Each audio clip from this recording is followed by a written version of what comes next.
高雄的兴达电厂是台电唯一厂区内有湿地的电厂。这几年，透过科学化的管理，永安湿地的水鸟数量不但是翻倍成长，还成为黑面琵鹭渡冬的重要栖息地。其实，早在30多年前，一群热爱生态和鸟类的电厂工程师就已经组成了野鸟社，并且透过镜头和行动保育湿地，让兴达电厂成为名副其实的飞鸟电厂。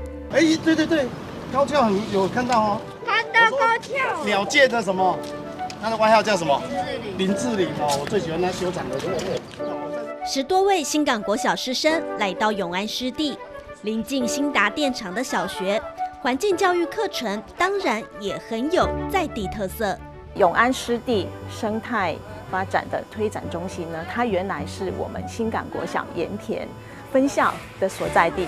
对，所以呢，在我们学校的这个校定课程呢，那我们希望呢，带我们的孩子进到社区之后呢，经由踏查与体验，他能够认识这个湿地生态的动植物。永安湿地过去是晒盐的盐滩地，台电购入后保留乌树林制盐株式会社，并推动环教课程，让电厂、学校跟湿地紧密连接在一起。那这里是什么？运什么？运盐的，所以这里还有运盐的铁道哦，这很难得哦。我学到很多鸟类的知识，像为什么有这些盐场，还有台湾的发电厂的知识。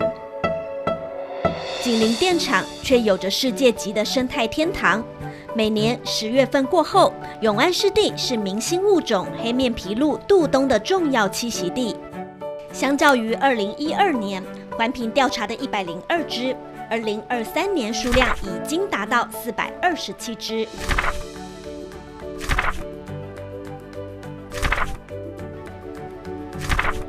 穿着雪白色大衣，留着一头金发，张着黑色大嘴，在永安湿地里觅食。很难想象，拍下这些精彩瞬间的是台电副总级的摄影师郭天和。我那一天来运气很好，400-500只的黑面琵鹭站在我的前面，刚好站在我拍摄的前面，10分钟在那边起飞，我拍了将近2000多张的相片。而且那一阵子的黑面琵鹭刚好正到繁殖期，繁殖期是羽毛最漂亮的时间。一谈到美丽的水鸟，郭天和总是眼睛发亮。民国75年进入兴达电厂服务，这里是他贡献机电所学的地方，也是拿起相机的起点。82年的时候，兴达电厂就在前面有一棵叫雨豆树，它刚好开花。开那个粉红，哇，那很漂亮。那一次刚刚好有一个啄木鸟在那边咚，就是啄木鸟斗那个雨豆树，它要凿洞嘛，它可能要育雏，它在那边咚，每分每秒几乎都在那边斗完之后，它形成了那个它洞穴嘛，啊，大家他们都在那边录影，就在录影。那时候的初心。那时候我们摄影的初心就是说，哎，怎么有这么有趣的事情？办公大楼旁的雨豆树区被同仁们取了名字叫维也纳森林，而大门口挂着这幅飞鸟电厂的照片，更是时时刻刻提醒着兴达人爱鸟的初心。其实兴达电厂的赏鸟社最原始的创设人，第一代的社长张国良。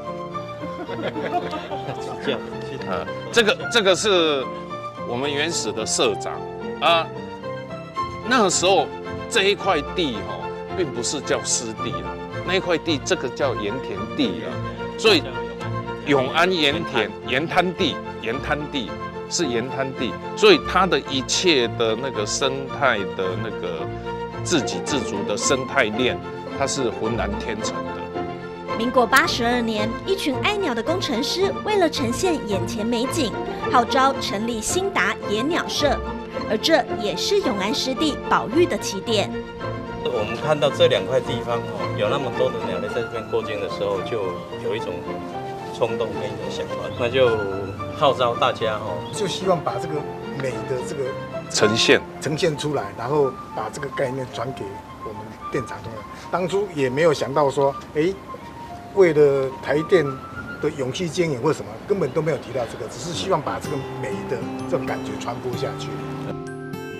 由于发电厂临近永安湿地，许多同仁在工作之余自发性的投入鸟类摄影，也为兴达电厂留下宝贵的生态纪实。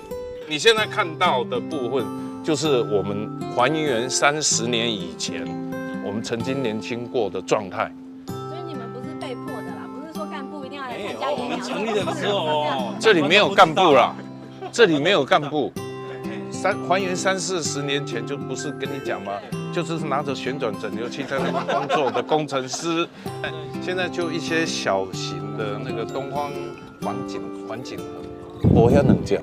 如今兴达野鸟社社员有20多位，全都是自发性参加。台电更进一步关心鸟类生态环境，用科学化经营管理湿地。总共有80几种的物种，我们都知道它的水生分布范围。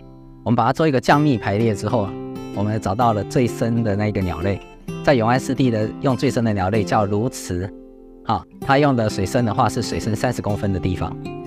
找出调控水位的方法与逻辑，物种平均数从120种达到150种。近年来，候鸟不只成了留鸟，还在永安湿地上成家立业。我们找到高效粉的巢咯，还有蛋啊。看到吗？有看到了。然后那我们看到的话，这是高效粉的巢哈。那像这种水鸟的蛋的话，都很特别哈。它们的蛋有一边呢都会比较尖。